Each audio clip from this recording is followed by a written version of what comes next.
Good morning, and thank you for coming to our press conference with the Winnick family and the Riverside Police Department for this awful series of events that have occurred.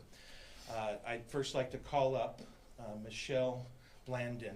Michelle it was her parents and her sister who were murdered. She's going to come up here and read a statement, but she's not going to take any questions. Michelle?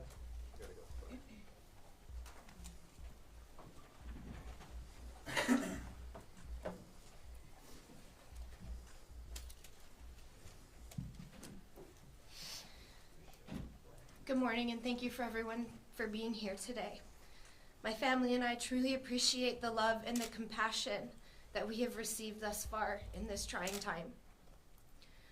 To our neighbors, our friends, and our family members, we thank you from the bottom of our hearts for the outpouring of well wishes. We have heard all of you, and we appreciate you more than you will ever know. Nobody could imagine this crime happening to my family, to our family,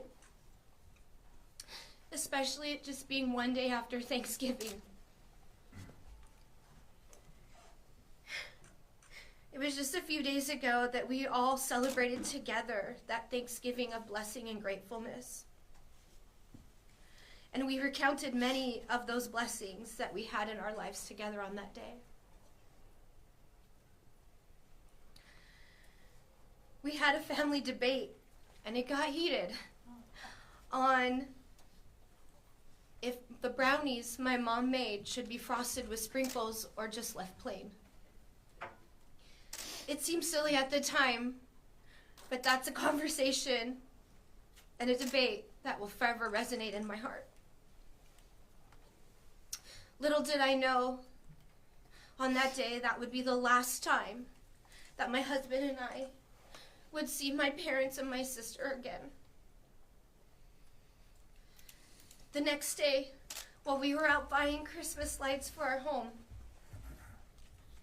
I received a phone call from my parents' neighbor of 22 years. They were best friends. They looked out for each other. She called to tell us that we needed to get there as soon as we could because my parents' house was on fire. This is the home that my sister and I grew up in since we were little. I couldn't get there fast enough. We left everything in the shopping cart at the store and took off. When I had arrived at my house, we had learned that something more tragic had happened. In a time where communities are afraid to report strange sightings, the loving neighbors on my parents' street saw an unfamiliar car, and they immediately reported it to authorities. Ultimately, this is our community, and we need to look out and care for one another. Making that call from that neighbor saved my niece's life. And that neighbor is a hero in our eyes. If something like this horrific tragedy can happen here in our neighborhood, in our community, it can happen anywhere. Sadly, we were too late to save my dad, Mark, my mom, Sherry, and my youngest sister, Brooke, from that vicious crime. They are forever in my heart, and I miss them deeply.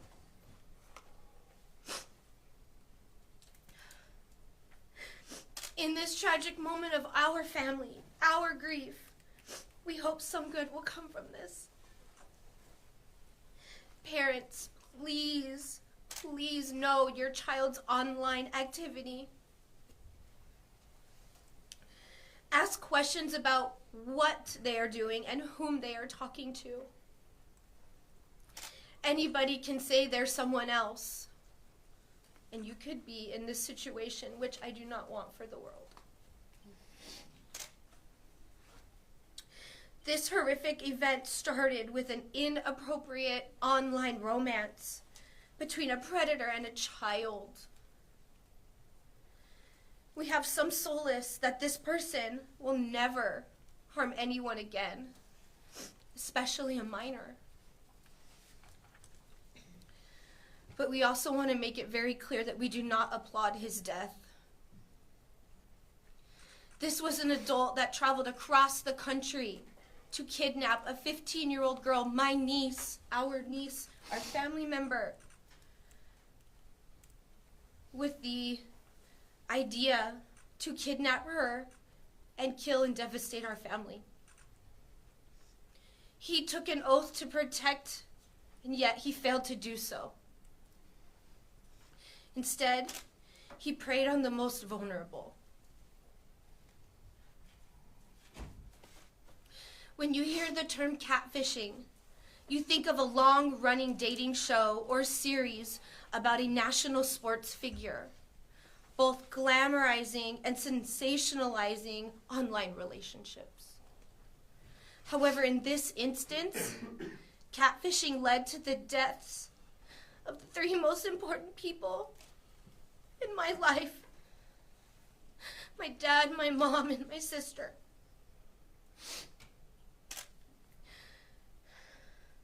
Please, parents, guardians, when you are talking to your children about the dangers of their online actions, please use us as a reference. Tell our story to help your parenting, not out of fear, but out of example of something that did happen.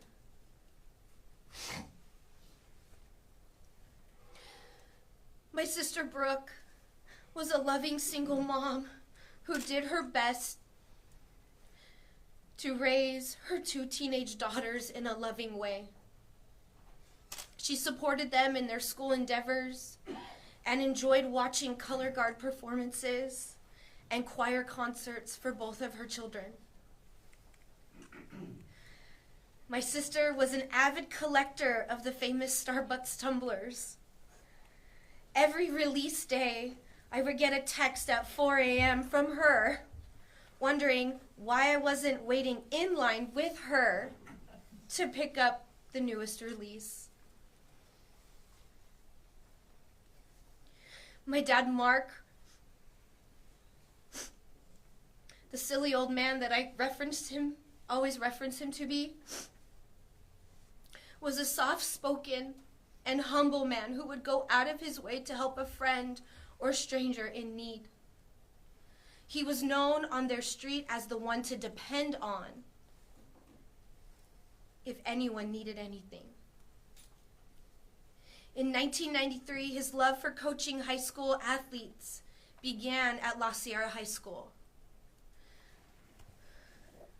where I had the privilege and the honor of not only calling him dad, but also coach, as he coached all 4 years of my soccer team. He continued coaching high school sports at many schools in Riverside County and ultimately found his home at Arlington High School, coaching the softball and the baseball teams. He was a man with a big and caring heart who unselfishly gave to his student athletes.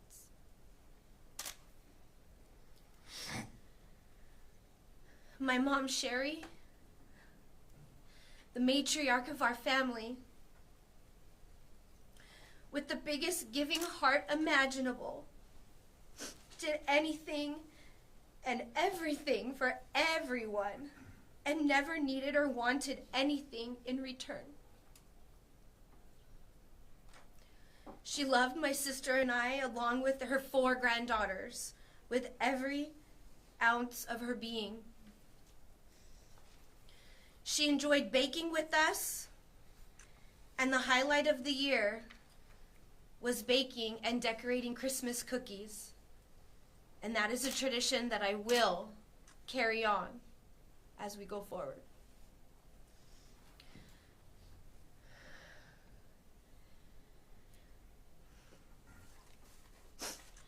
mom always said that God puts people into your life for a reason. And in this time of tragedy, he has done just that. He has brought so many great people into our lives and to help us navigate through this terrible ordeal. We are so amazed and overwhelmed and grateful for the amount of affection and support from friends and strangers. Without this assistance, we would be lost. My husband and I are very grateful to everyone who has reached out. We are just ordinary people living with an extraordinary circumstance. There are no words for the gratitude we feel for the outpouring of support that we have received, and I know that we will continue to receive. For my 2 young nieces who are now left motherless, we hope that this community can wrap your arms around them and lift them up. They have the most difficult journey ahead, as they are minors and they don't understand everything that has happened. We hope and we ask that this community continue to shelter them, protect them, and wrap them in their arms and continue to lift them up. Please positively support them. We have started a GoFundMe page in honor of my parents and my sister, Winnick Family Fund, in which it will be used to help my nieces, my sister's 2 children, live their best life and start a college savings. Thank you to those that have already donated and to those that will. We are eternally grateful. Thank you for giving up your time this morning to be here and to support us and honor the lives of my mom, my dad, and my sister. They lived and loved selflessly. And in the words of my favorite New Kids on the Block boy bander, Donnie Wahlberg, spread love, and love will spread. Thank you.